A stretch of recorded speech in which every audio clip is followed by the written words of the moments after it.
ALGS Split 2 playoffs finally came to an end, and what a shocking surprise to see this finals bracket. Not many people expected the team to get dead last would be your super team, but here we are. Here's the results. Here's Rostermania that seems to be unleashing already, and how does this stack up for champs? What does this change? What do you need to know? What do you need to be worried about? And what are all the updates in the ALGS scene right here? Let's dive into it. Firstly, if you didn't see the finals already, it was a crazy start and a crazy finish. It started off with the first 4 games. We were going crazy with Gaming Gladiators. I mean, just take a look at this. They won game 1, won game 2, top 3 game 3, just already on match point by game 4. And I'm like, okay, I'm at a step away for a second. These guys are just about to win. I need to get the post ready. Let's get all this stuff going. I have to just absolutely book it down I-85 so I can get back home in time, because I'm obviously coming back from vacation, and here we are getting back late. But boy, I'm glad I waited, because we've got so much news to uncover with all the drama that's happened after the fact.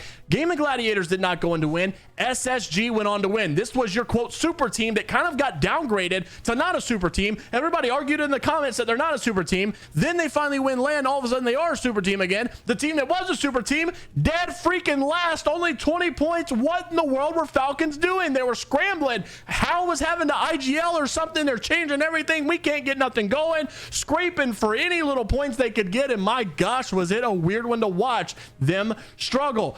Gaming Gladiators did get second, however. Alliance also third place here. Tyler FPS comes in as a substitute. Effect can't play. Visa issues. No one's expecting them to win or do good after they just won the World Cup. Here comes Tyler with a chip on his shoulder, something to prove, and Tyler has bumped his stock up tremendously, and I think will be throwing a wrench in Rostermania. Stay tuned there. TSM in 4th place, looking very solid. Obviously, we needed them to bounce back after everything that was going on. Then you've also got Guild in 5th, Fnatic in 6th, Bleed Esports in 7th, VKG, NRG, Not Moist, and Liquid Alienware all on match point, finishing top 11. Complexity in 12th, Dreamfire 13th, Noctum in 14th, EXO in 15th, Makers in 16th, Cloud9 in 17th, Interforce 36th and 18th. More to talk about on that team in just a moment. Furia in 19th, and Falcons obviously struggling in 20th. This team had a hard day. And by the way, I should mention they had pretty good drop spots, so no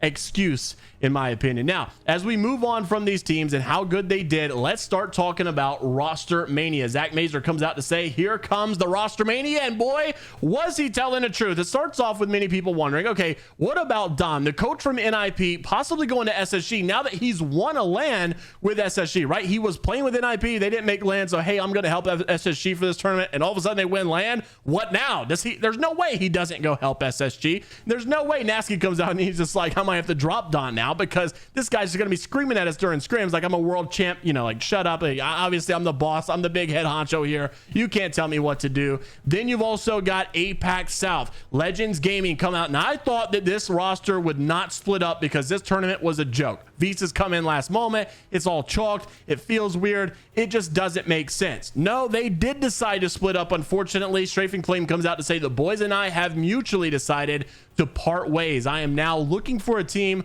with coach, and obviously this one was not expected for many. Maybe some saw it coming, and many people have been asking me, well, what about champs? These guys are already qualified for champs. How are we going to do these groups? Well, I just want to make it clear, and you're about to see 2 of these others anyways. Player K comes out to say he's looking for 2, and Easy Flash comes out to say the boys are leaving and going to NA. So it doesn't seem like they'd be staying together anyways. There would be no contest for the champ spot. But if it did come down to a tiebreaker, my understanding is because the coach is more likely on the roster, he's considered a spot. So it would go to 2 and 2, the coach and, you know, another player versus the 2 other players. The tiebreaker would go to wherever the captain is, and because Strafing Flame would be the captain, tiebreaker would go to him, and he would keep the champ spot anyways. At least that's my understanding of how it's worked. Now, there has been conversation about manipulation of that rule, abusing that rule to others' advantage, and obviously, you know, we've had issues where people are swapping teams too early or dropping people too early, and so I you know, there's possibly changes to happen to that, or have already happened to that, but that's my general understanding of how that worked anyways. Also, Rostermania needs to be looked at for Alliance, because Tyler comes out to say, I'm still a free agent, by the way. This guy was picked up last moment, does incredible, and gets 3rd place at ALGS Split 2 finals. It definitely needs to be talked about that he could be a very possible talented replacement to go to another roster in the EMEA scene. And by the way, let's just talk about how good EMEA has been doing. Gaming Gladiators looking great, Alliance looking great, many others looking pretty good. So this, this region is not a joke. This region is serious. Now, what I really love is the drama coming after. Verhulst comes out with the quote, super team, obviously quoting it as clowns. How comes out to say, I taught you well, congratulations, see you at champs. So and even asking, saying like no more positive player award. Verhulst has gone full demon mode and calling out the Falcons for being a clown super team. And it's been hilarious, obviously, because how obviously was going crazy yesterday to say, you cursed me, Funk. That was terrible. Their finals trip was terrible. Yesterday, he was, doing this to Funk after they got eliminated in losers bracket. And now, it's like gone full circle. He's got his karma. So it's an interesting situation to say the least. Verhulst coming out talking like that is a good one, though. I love to see the drama, the beef, even if it's just friendly banner. I love to see that in the esports scene. I think it only grows it. It only makes things better. TSM outplacing Falcons obviously probably felt good for Verhulst in this go round. Madness also comes out, a very bad performance for Fury at 19th place. Well, I mean, overall, they made finals, so that's solid, but not the finals placement that they were looking for. Unfortunate for them, and hopefully they can bounce back. I do like this roster. I think there's a lot of good friendships in this roster. I think that they're making good synergy on the team. Hopefully they keep that trajectory going. Many people have also been talking about, listen to this, the future of ALGS and BLGS. Let's talk about the quality of the tournament, what players were saying, what they were thinking, and where we are going, and things to look forward to. So we did have it come out, right? Something about this land just boring to watch. Many people have been talking about this anyways. The structure of the ALGS, 4 days is so long, it's all day, it's boom boom. I mean, you don't get a break. It's just literally you have to commit your whole 4-day weekend to this stuff if you want to watch and keep up. Now, not only that has been something that people have talked about, but the skill meta right here is not the same, right? It doesn't feel like we are watching. I mean, you're watching double Mozams, people inting each other. It might be the least skillful meta, yet saying a lot of people, right? How comes the comment here saying it is definitely the least skillful meta yet? People are saying it's worse than the Seer meta we've had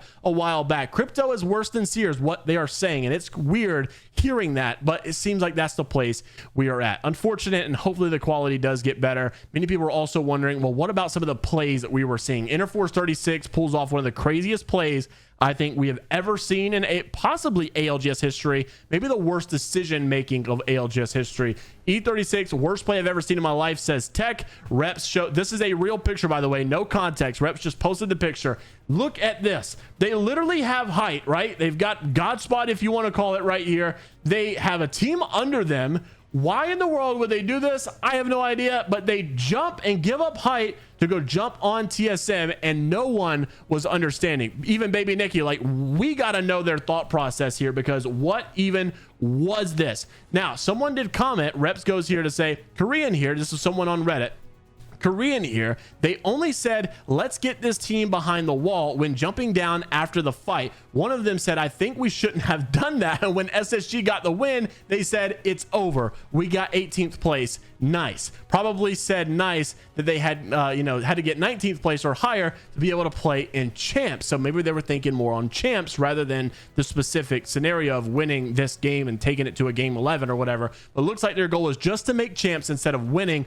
Going to the next game makes Falcons and Furia some chance to step up and making E36 on 20th place. So I kind of get the thought process here. Crazy thought process by Baby Nikki, but good for them, I guess. So maybe if you guys do also have, seen the clip, maybe you'll understand. Maybe that is what they were doing. But if you haven't seen the full unedited clip, here it is right now. Roll the clip.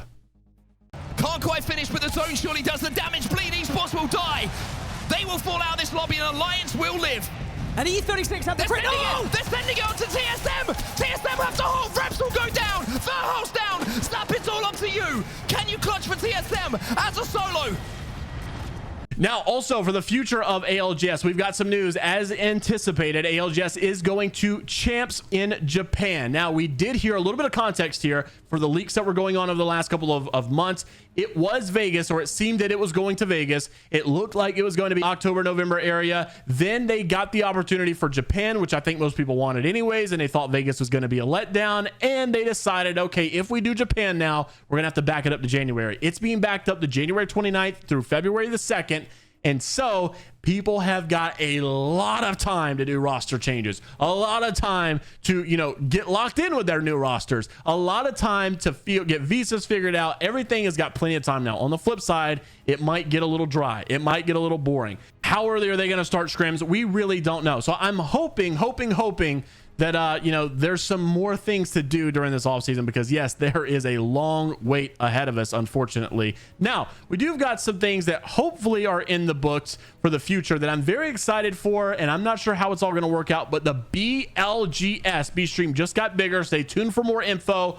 But the ALGS is now introducing the B Streams BALGS, where $400,000 are going to be on the line, and it looks like it's going to be a challengers only style tournament. So all you amateurs looking to get on the come up, it's no longer going to be a wonky. It seems like it's going to be a more streamlined process for challengers, an actual incentive to go play and get better and get to the next level, rather than just having to BS your way through challenge. Now the problem here is that cheaters still exist. It seems like it's an online tournament. It's not going to be on LAN. How will cheaters manipulate this? How will they stay involved? So, so there's a lot of stuff to uncover here, but let's take it at face value. Seems like a pretty good idea. I'm pretty excited for, where they're going with this. I hope it only gets better, but I do think we start to, have to address pretty soon the cheater issue going on already in challengers. How is it going to affect this stability in the game? The skillful meta that feels awful right now. The game is just in a weird, wonky place. So a lot of things to go on at once.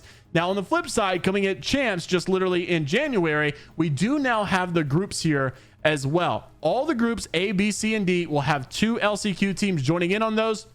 And then you've also got the South American teams and Chinese teams getting in as well. So you've got 1 for South America, 1 for China. Then you've got Group A, B, C, and D as follows. Group A, SSG, Guild, TSM, VKG, DSG, Makers, EXO, SDW. Group B, FNC, Falcons, C9, Aurora, NRG, Noctum, NIP, EXL. Group C is Gaming Gladiators, Crazy Raccoons, Legends Gaming, Liquid, Complexity, Furia, E8, 2 Rats, 1 Controller. And Group D is Not Moist Alliance, LG, Bleed, VP, which is Virtus Pro, Dreamfire, Navi, and E36. Interested to see what LG is going to do during this offseason, right? Obviously not the placement that they wanted, and you could probably expect they made a roster change literally after a pretty solid performance, with Slayer. Now that they're getting put out in the losers bracket, God only knows if there's anything in store for this, or will they ride it out and believe in one another? Interested to see what your thoughts are down in the comment section below. Like and subscribe if you want to stay up to date with all things inside the world of ALGS news. And until the next time, we'll see you all